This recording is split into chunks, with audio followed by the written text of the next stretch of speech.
So we are on our way to this night market. I have to be there at 4 for setup, so that you get 2 hours to set up, and then the function begins at 6 and it goes from 6 to 10. So all right, let's go.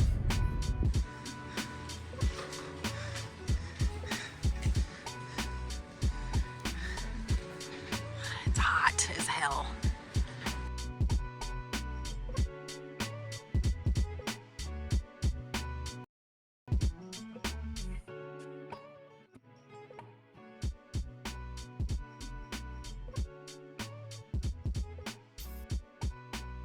Okay, so obviously there's cold weather situations and then warm weather situations. So in my case, this was definitely a hot situation. It was like 90 degrees out there, and we got there at about 4 p.m. and it was blazing hot, and we were trying to get ready in the heat. And so when I say assess the situation, just knowing ahead of time where you're going to be, how you need to set up, but also what you need in order to make that more comfortable. So in my case, I knew that it was going to be hot, and so I had brought camping fan and handheld fans, and also I almost didn't bring the walls that we have that go with the canopy tent. And then I did bring them, and I'm glad that I did, because then we were able to put one of them up right in front of us to block the sun while we were setting up. And then once we opened, then I took that wall down. Just small things like that make a big difference. Everyone around us was sweating just setting up their table. We were dripping sweat by the time the sun started to go down, and then we all opened our booths. But I couldn't find it. So assessing the situation and then planning accordingly and taking what you need.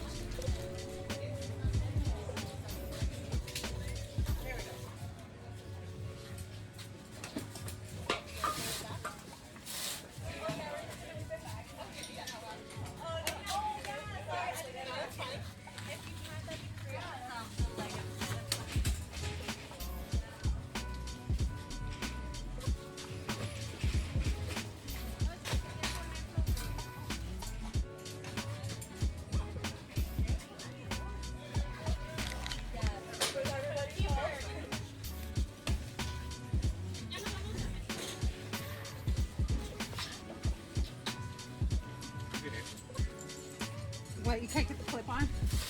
So you know that saying, if something is going to go wrong, it will. Well, this happened. So I'm going to be brutally honest. I did not want to do a mock setup. I've done enough markets at this point where I felt like I didn't need to do one, and I was wrong.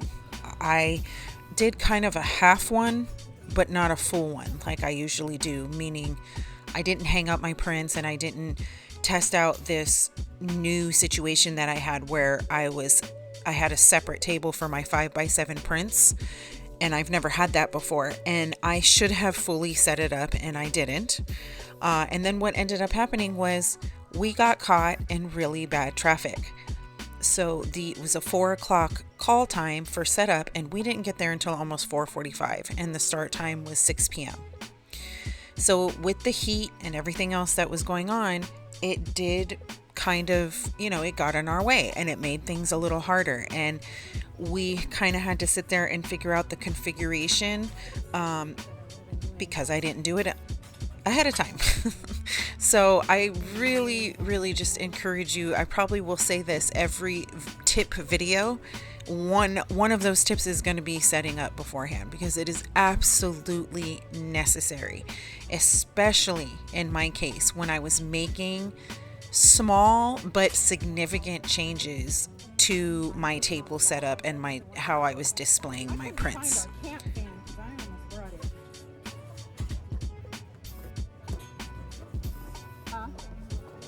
Yeah, but I couldn't find it.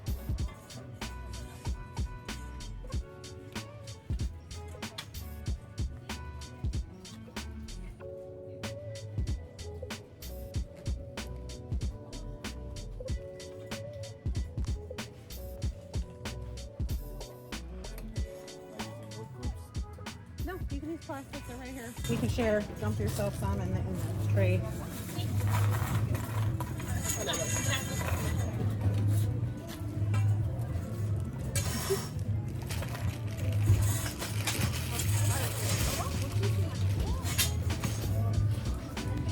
Lighting is the number one most important thing that I can say that you need to have for a night market. And tea lights and 99-cent store little tea lights are not going to cut it. I am telling you, at a night market, even if there is outside lighting, inside of your booth it's going to be so dark. You're gonna need to invest, if you don't already have, camping lights or spotlights of some sort, really bright lamps that you can like hang in all four corners. We have camping lights, string lights that we used when we went to the Coachella festival, and they are really awesome and really bright. I even charged them ahead of time and it turns out they weren't as bright. I guess they weren't fully charged or whatever happened, but they weren't bright enough, and the tent was still really dark. And luckily I brought backups, and I brought our backup little camping lights that are only about 8 inches tall, and we had 3 of them, and we were able to hang them on hooks and then light up the tent. But if I didn't have those, I would have been out of luck, and nobody would have been able to see my booth, and more than likely people wouldn't have wanted to come in there because it was all dark and gloomy. Coincidentally, our neighbors next to us had those really bright spotlights that they just clipped on to the corners of their tents, and I asked where they got them from because they were awesome. They said they got them from Costco. Those things were so bright that if we had been in dire straits, those would have also put light on our situation because they were so bright. But what if we didn't have them there? And that's why it's so important to think of not only plan A, but also think of plan B. What if something happens?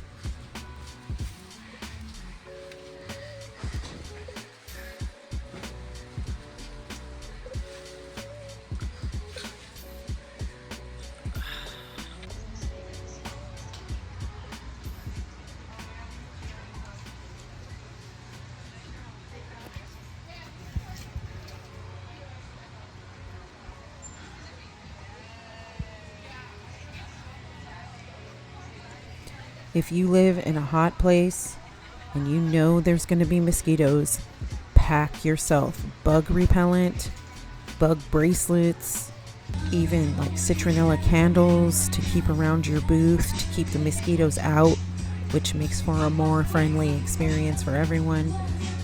Do it right now, because it's one of those things that you won't think about, and then when you don't have it, you desperately need it.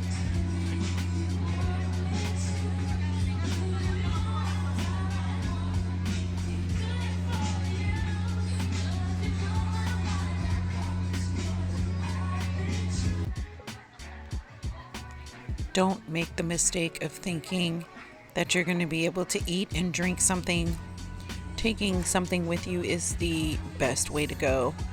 Never assume that you'll be able to buy something or grab something, and it's best to finish your setup a little bit early to allow yourself to then eat and drink something and rest for a moment before the event opens, because eating while trying to run a booth is really hard.